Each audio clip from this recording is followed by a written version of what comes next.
بسم اللہ الرحمن الرحیم۔ میرے پیارے بھائیوں، قرآن آیات کے اوپر غور و فکر کرو اور اپنے عقائد کو قرآن کے مطابق بناؤ۔ اپنے علماء اور مشائخ کی وجہ سے اپنی آخرت برباد نہ کرو۔ یہ کس طرح آنکھیں کھول دینے والی آیات ہیں اور رونگٹے کھڑے کر دینے والا یہ انداز ہے۔ اللہ تعالیٰ نے کھول کھول کر بیان کیا ہے، اور دیکھیے وہ آیات جس پر سجدہ بھی ہے، اللہ کو سجدہ ہے، اس کے اندر کس انداز سے بتایا گیا کہ انما یؤمن بآیاتنا الذین اذا ذکروا بہ خروا سجدا وسبحوا بحمد ربہم وہم لا یستکبرون، کہ یہ وہ لوگ ہیں، یعنی اللہ کی بات کو ماننے والے لوگ وہی ہوتے ہیں جب ان کے سامنے اللہ کی آیات ہیں، اللہ کی نشانیاں ہیں، اللہ کی باتیں ہیں، تو وہ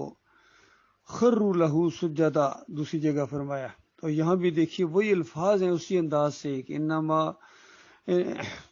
جو اللہ کی آیات کے اوپر آیات رکھنے والے وہ لوگ ہوتے ہیں، اذا ذکروا بہ خروا سجدا، جب ان کے ذریعے ان کو نصیحت کی جائے تو وہ اللہ کے سامنے سجدے میں گر جاتے ہیں، دڑام سے سجدے میں گرتے ہیں۔ اور بالکل اسی طریقے سے سورہ مریم کی 58 نمبر آیت کے اندر اللہ تعالیٰ بیان فرماتا ہے، اعوذ باللہ من الشیطان الرجیم، بسم اللہ الرحمن الرحیم، اولئک الذین انعم اللہ علیہم من النبیین، یہ وہ لوگ ہیں جن کے اوپر اللہ تعالیٰ نے انعام کیا ہے انبیاء میں سے، من ذریت آدم، یہ آدم علیہ السلام کی اولاد میں سے ہیں، یعنی سارے انبیاء جو ہیں وہ آدم علیہ السلام کی اولاد میں سے ہیں۔ وَمِمَّنْ حَمَلْنَا مَعَ نُوحٍ، اور جن کو نوح کے ساتھ کشتی میں بٹھایا گیا تھا، تو بتایا گیا کہ دیکھو آج تم ایمان اور عقیدے کا انکار کرتے ہو، توحید کی بات ماننے سے انکاری ہو، اور شرک کی طرف تم دوڑتے ہو، حالانکہ تمہارا وجود نہ ہوتا اگر تمہارے وہ بڑے نوح علیہ السلام کے ساتھ کشتی میں سوار نہ ہوتے۔ تو یہ سارے انبیاء جو بعد میں آئے ہیں انسانیت کی رہنمائی کے لیے، وہ انہی لوگوں کی اولاد میں سے تھے جو نوح علیہ السلام کے ساتھ کشتی میں بٹھائے گئے تھے۔ دیکھیے کس طرح اللہ تعالیٰ کی کتاب کھول کھول کے ہجے کر کے ایمان اور عقیدے کی بات کو بیان کر رہی ہے۔ اور فرمایا وَمِن ذریت ابراہیم، اور ابراہیم علیہ السلام کی اولاد میں سے تھے۔ انبیاء کا سلسلہ اللہ تعالیٰ نے پھر بعد میں ابراہیم علیہ السلام کی اولاد میں سے چلایا، ان کے دو بیٹوں، ایک اسماعیل علیہ السلام کی نسل سے آگے آخر میں آ کے محمد صلی اللہ علیہ وآلہ وسلم کو نبی بنایا اللہ تعالیٰ نے، اور اسحاق علیہ السلام کی اولاد میں سے آگے یعقوب علیہ السلام کو نبی بنایا، اور یعقوب علیہ السلام کا ایک لقب اسرائیل تھا، جس طرح ہماری زبان میں کہا جاتا ہے فلاں بڑا اللہ والا ہے، اللہ والا، یا عربی کے اندر جو نام رکھا جاتا ہے عبداللہ، اللہ کا بندہ، عبد الرحمن، رحمان کا بندہ، تو عبرانی زبان کے اندر اسرائیل کہتے تھے اللہ والے کو، اللہ کا بندہ۔ تو بتایا گیا کہ ابراہیم علیہ السلام کی اولاد میں سے جو اس طریقے سے نسل آگے چلائی، پھر آگے نام لیا یعقوب علیہ السلام کا، اسرائیل، یعنی کہ یعقوب علیہ السلام سے جو آگے نسل چلی ہے، یعنی یعقوب علیہ السلام سے آگے پھر جو بیٹے ان کے ہوئے ہیں اس میں سے یوسف علیہ السلام کو پیغمبر بنایا گیا ہے۔ تو اس طرح گویا نام لیے ہیں موٹے موٹے اللہ تعالیٰ نے، حالانکہ اتنی بات ہی کافی تھی کہ آدم علیہ السلام کی اولاد میں سے جو انبیاء بنائے گئے تو سارے اس میں آ جاتے، لیکن یہ اللہ کی کتاب کا حسن ہے، کھول کھول کے بیان کرتی ہے، خوبصورتی کے ساتھ بیان کرتی ہے، اور ربط قائم رہتا ہے، اور اس میں بہت ہی زیادہ جو ہے نا غور و فکر کرنے والوں کے لیے اس میں یعنی بہت ہی دل کو سکون ملتا ہے، کوئی چیز یعنی بالکل تفصیل سے بیان کیے بغیر چھوڑی نہیں گئی ہے۔ تو اس طرح نام لے لے کے بتایا گیا کہ یہ وہ انبیاء ہیں۔ ابراہیم علیہ السلام کا نام لیا، ان کی اولاد میں سے جو انبیاء گزرے ہیں، پھر اسرائیل کا نام لیا، یعقوب علیہ السلام کا نام لیا، پھر ان کی اولاد کا ذکر کیا کہ ان کی اولاد میں سے جو جن کو ہم نے ہدایت بخشی، یعنی یوسف علیہ السلام۔ تو اس طرح بیان کرنے کے بعد فرمایا وَمِمَّنْ ہَدَيْنَا، ہم نے ان کو ہدایت بخشی، وَاجْتَبَيْنَا، اور ہم نے ان کو چنا۔ یہی وہ الفاظ ہیں جو یعقوب علیہ السلام نے بولے تھے کہ میرے بچے اللہ تجھے چنے گا،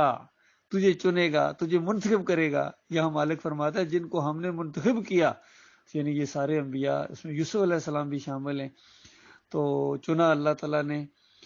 اذا تتلی علیہم آیات الرحمن، جب ان کے سامنے الرحمن کی آیات پڑھی جاتی ہیں، اللہ کی آیتیں ان کے سامنے آتی ہیں،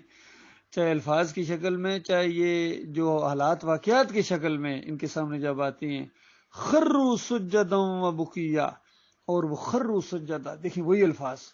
کہ جب یہ الفاظ آئیں تو بالکل یہی انداز ہے، اس وقت دڑام سے سجدے میں گرنے کا ذکر ہوتا ہے، جو اللہ رب العالمین کے لیے خاص ہے، کسی اور کے سامنے یہ انداز ممکن ہی نہیں ہے۔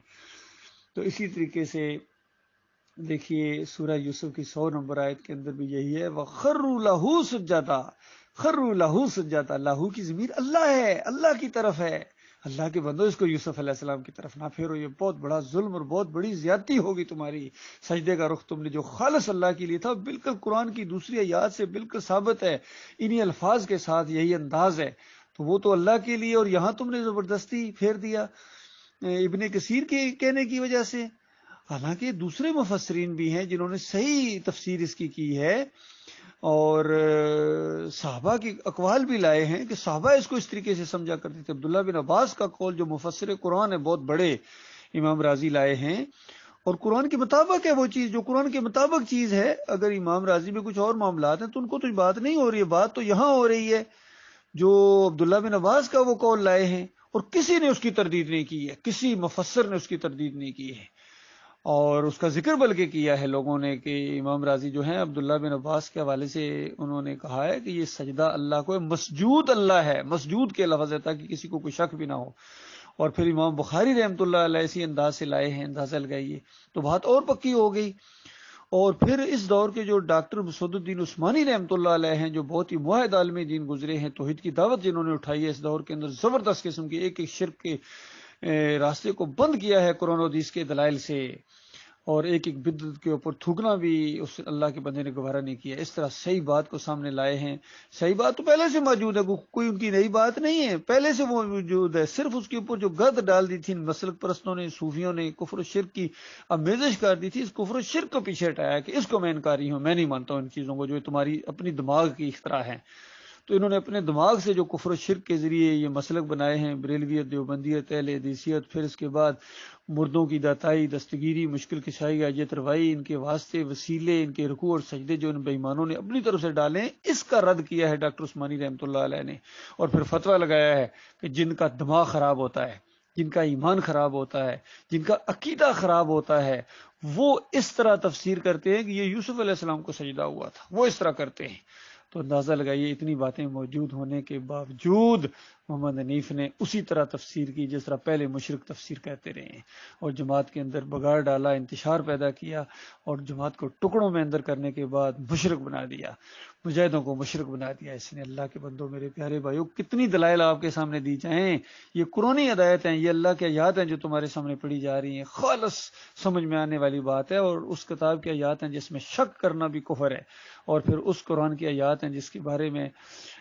بار بار وہ آیت دہرائی گئی کہ ہم نے اس قرآن کو نصیحت کے لیے آسان کر دیا ہے، کوئی نصیحت حاصل کرنے والا تو یہ سورہ القمر کے اندر۔ پھر اسی آیت کو ہم کتنی دفعہ بازاروں میں دہراتے تھے لوگوں کو کہ اللہ کے بندو یہ آسان کتاب ہے، یہ آسان کتاب ہے، اور جو کہتا ہے یہ مشکل ہے، سمجھ میں نہیں آتی ہے، وہ اللہ کی کتاب کا انکاری ہے، تو یہ آسان کتاب ہے، اس کے قریب آ جاؤ۔ اور کس قدر افسوس کی بات ہے کہ یہ توحید کا نام لینے والے یہ محمد حنیف اور اس کے یہ چمچے ہیں، یہ سارے جو اس کے سہولت کار بن گئے ہیں، یہ اللہ کی کتاب کے ساتھ جو کھلواڑ کھیل رہے ہیں، اور ایسا انہوں نے ماحول بنا دیا، ایسا لگتا ہے کہ یہ تو قرآن بڑی مشکل کتاب ہے، حالانکہ آسان ہے۔ کتنی سادہ سی بات ہے کہ اللہ تعالیٰ نے اس خاندان کے اوپر رحمتیں اور برکتیں کی، اس خاندان کے اپنی توحید کے لیے چنا، اپنی رسالت کے لیے چنا، اپنی نبوت کے لیے چنا، اپنی کتاب ان کے اوپر نازل کی۔ بتا اس سے بڑی کیا عزت انسان کی ہو سکتی ہے کہ اس سے اوپر بھی کچھ مزید چاہتے ہو؟ اس کے اوپر تو پھر خدائی ہے، خدائی نہیں دیتا ہے، وہ سجدے نہیں کرواتا ہے، پھر وہ رکوع نہیں کرواتا ہے، وہ پھر نظر و نیاز نہیں کرواتا ہے، یہ تو خدائی ہے، یہ تو الوہیت ہے، یہ اس کا حق ہے، یہ کسی اور کو نہیں دیتا ہے، وہ اپنی حکومت کے اندر کسی کو شریک نہیں کرتا ہے، اپنے حقوق اور اختیارات کے اندر کسی کو شریک نہیں کرتا ہے۔ یہی تو وہ چیز ہے ہم اتحیات کے اندر ہر روز پڑھتے ہو، اللہ کے بندوں غور کرو، محمد حنیف صاحب آپ غور کریں، آپ سارے جتنے ان کے وہ جماعت والے ہو غور کرو، ہر روز پڑھتے ہو اور کتنی مرتبہ پڑھتے ہو التحیات للہ والصلوات والطیبات، میری قولی فعلی اور بدنی عبادت صرف اللہ رب العالمین کے لیے۔ تو بدنی عبادت کے اندر یہ چیز آتی ہے، رکوع سجدے، یہ بدنی عبادت ہے، یہ والا انداز کسی اور کے لیے نہیں ہے۔ اور ہم سے کروڑوں خربوں گنا زیادہ یہ انبیاء کیا کرتے تھے، رکوع اور سجدے اپنے مالک اور خالق کو کرتے تھے۔ یوسف علیہ السلام پوری زندگی اللہ کو سجدے کرتے رہے، یعقوب علیہ السلام اللہ کو سجدے کرتے رہے، انہوں نے یوسف علیہ السلام کو سجدہ نہیں کیا ہے۔ اسی طرح یعقوب علیہ السلام نے اپنے باپ کو نہیں کیا تھا، اپنے باپ اسحاق علیہ السلام کو سجدہ نہیں کیا، اپنے دادا ابراہیم علیہ السلام کو سجدے نہیں کیے، تو بیٹے کو کریں گے؟ اتنی سادہ سی بات آپ کو سمجھ میں نہیں آتی ہے؟ اللہ کے بندو غور کرو، جس طرح تمہارا عقیدہ ہے، پھر تو جو سارے وہ دربار کے اندر سارے دیکھ رہے ہوں گے تمہارے عقیدے کے مطابق، تو کیا سوچ رہے ہوں گے بتائیے؟ ایسا نہیں ہے۔ ہاں ان سب نے جب اللہ کو سجدہ کیا تو سب سہری بات ہے، سب تک یہ دعوت خود پہنچی کہ دیکھو بادشاہ بھی دیکھ رہا ہو، سب کچھ دیکھ رہے ہیں، تو یہ اللہ کو سجدہ کر رہے ہیں، یہ اللہ کے علاوہ کسی اور کو سجدہ نہیں کرتے ہیں انبیاء۔ یہ تعلیم تھی اس کے اندر، اور شکر گزاری کے طور پر رحمت اور جو برکت فرمائی اس خاندان کے اوپر، اس وجہ سے سجدہ کیا ہے۔ باقی یہ کہنا کہ جس طرح سہیل خان صاحب کہتے ہیں کہ اللہ تعالیٰ نے یوسف علیہ السلام کو چونکہ تکلیفیں بہت پہنچی تھی، سجدہ کروا کے اس کا کفارہ ادا کر دیا۔ بتاؤ اللہ کے بندو، یہ مفسر قرآن ہے، یہ توحید والے ہیں۔ یہ شرک اور کفر بھر دیا انہوں نے اللہ کی کتاب کے اندر، اور اس کا نام پھر رکھا انہوں نے دعوت القرآن، اپنی تفسیر کا دعوت القرآن۔ اندازہ اس سے بڑا کوئی ظلم اور زیادتی ہو سکتی ہے کہ دعوت القرآن کا مطلب ہے، حالانکہ یہ ہے کہ پورے قرآن کی دعوت یہ ہے، پورے قرآن کا نچوڑ یہ ہے، اس کو دعوت القرآن کہتے ہیں۔ ہاں اگر یہ کہا جائے کہ پورے قرآن کی دعوت یہ ہے کہ اللہ کے علاوہ کسی کی نظر و ریاض نہیں ہے، بات سمجھ میں آتی ہے۔ پورے قرآن کی دعوت ہے کہ اللہ کے علاوہ کسی کی پکار نہیں ہے، بات سمجھ میں آتی ہے۔ پورے قرآن کی دعوت ہے کہ اللہ کے علاوہ کسی کا واسطہ وسیلہ نہیں ہے، بالکل سمجھ میں بات آتی ہے۔ اور یہ کہا جائے کہ دعوت القرآن کا یہ مطلب ہے کہ پورے قرآن کا یہ نچوڑ ہے کہ اللہ کے علاوہ کسی اور کو سجدہ نہ کیا جائے، کسی کو رکوع نہ کیا جائے، یہ نیک لوگوں کا راستہ ہے، یہ نیک لوگوں کا راستہ ہے۔ اہدنا الصراط المستقیم، اے اللہ ہمیں صراط مستقیم پر چلا، یعنی نیک لوگوں کے راستے پر چلا۔ تو نیک لوگ تو اللہ کو سجدہ کرتے تھے، ہمیں بھی اللہ کو سجدہ کرنا چاہیے، یہ نیک لوگوں کا راستہ ہے۔ نیک لوگ اللہ کو پکارتے تھے، ہمیں بھی اللہ کو پکارنا چاہیے، یہ نیک لوگوں کے راستے پر چلنا ہے۔ نیک لوگ اللہ کو سجدے کرتے تھے، ہمیں بھی اللہ کو سجدہ کرنا چاہیے۔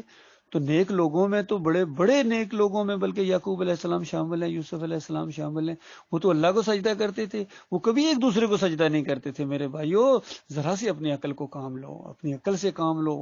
اللہ کے بندوں غور کرو اور واپس لوٹو ایمان خالص کی طرف، ورنہ تمہیں ہمیشہ کی آگ میں رہنا پڑے گا۔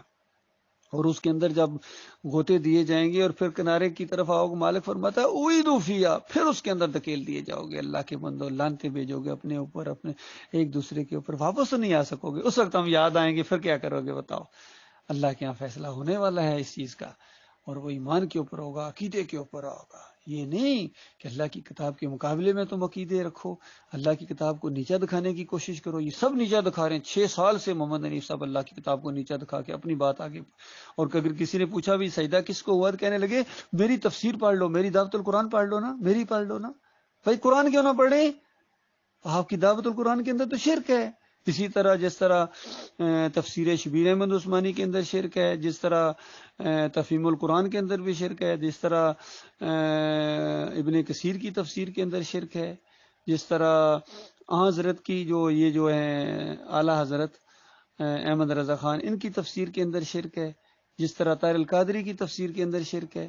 اسی طرح آپ کی تفسیر کے اندر شرک ہے۔ ہم نے تو آپ کی تفسیر کو اس باکس میں رکھ دیا ہے جہاں مشرک مفسرین کی کتابیں ہیں، اس کے اندر ہم نے رکھ دیا حوالہ جات کے لیے۔ جب ہم ان کے حوالے دیتے ہیں، عبد القادر جیلانی کی کتابوں میں جو شرک ہے اس کا حوالہ دیتے ہیں، محی الدین چشتی کی کتابوں میں جو شرک ہے اس کا حوالہ دیتے ہیں، مجدد الافسانی کی کتابوں میں جو شرک ہے اس کے حوالہ دیتے ہیں، اسی طرح شاہ ولی اللہ کی کتابوں میں، شاہ اسماعیل، یہ سب کی کتابیں ہیں، تقویۃ الایمان اور کتاب التوحید اور انفاس العارفین، حجت اللہ البالغہ، تبلیغی نصاب کو جہاں رکھا ہوا ہے وہاں آپ کی تفسیر کو بھی ہم نے رکھ دیا ہے کہ یہ دیکھو یہ بھی مشرک ہیں، یہ بھی شرک کرتے ہیں، انہوں نے بھی شرک کیا ہے۔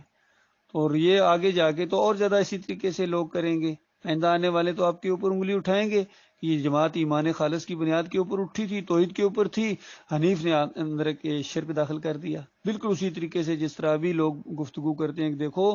ابراہیم علیہ السلام کی امت اور ملت بالکل ایمان خالص پر جا رہی تھی، عمر بن لئی الخزائی نے اس کے اندر شرک داخل کیا، پہلا بکرا جو چڑھایا تھا اور عبادت کی تھی بتوں کی اس نے کی تھی، اور نبی علیہ السلام نے فرمایا میں نے اپنی آنکھوں سے دیکھا ہے کہ جہنم کی آگ کے اندر گدھے کی طرح چکر لگا رہا، اپنی آنتیں اس کا پیٹ پھٹا ہوا ہے۔ بالکل اسی نبی علیہ السلام کی سنت کو تازہ کرتے ہوئے ڈاکٹر مسعود الدین عثمانی رحمۃ اللہ علیہ نے یہ فتویٰ دیا کہ دیکھو یہ عود روح فی القبر کا عقیدہ کہ اس قبر کے اندر روح واپس آ جاتی ہے، یہ اس امت کے احمد بن حنبل نے دیا ہے، اور بالکل اس کے اوپر بھی وہی کچھ بیت رہا ہوگا جو عمر بن لئی الخزائی کے اوپر بیت رہا ہے، کیونکہ شرک ایجاد کرنے والوں کے اوپر یہی کچھ ہوتا ہے۔ تو بالکل اسی چیز کو آگے بڑھاتے ہوئے ہم پورے شرح صدر کے ساتھ کہتے ہیں کہ اگر محمد حنیف نے توبہ نہ کی تو اس کے بعد اس کے ساتھ بھی یہی معاملہ ہوگا، اس کا پیٹ پھٹا ہوا ہوگا، اس کی آنتیں باہر ہوں گی اور گدھے کی طرح یہ چکر لگائے گا مومنوں کی جماعت کے اندر شرک داخل کرنے کی وجہ سے۔ تو للہ میرے پیارے بھائیوں، اپنے مالک اور خالق کو نہ چھوڑو، اپنے مالک کی کتاب کو نہ چھوڑو اس محمد حنیف کی وجہ سے۔ اس کی وجہ سے اتنی بڑی عظیم جنت سے تم ہمیشہ کے لیے محروم رہ جاؤ گے اور خوفناک جہنم کے اندر دھکیل دیے جاؤ گے۔ بتاؤ اس سے بڑی کیا بربادی ہوگی؟ اللہ تعالیٰ اس بربادی سے ہم سب کو بچائے۔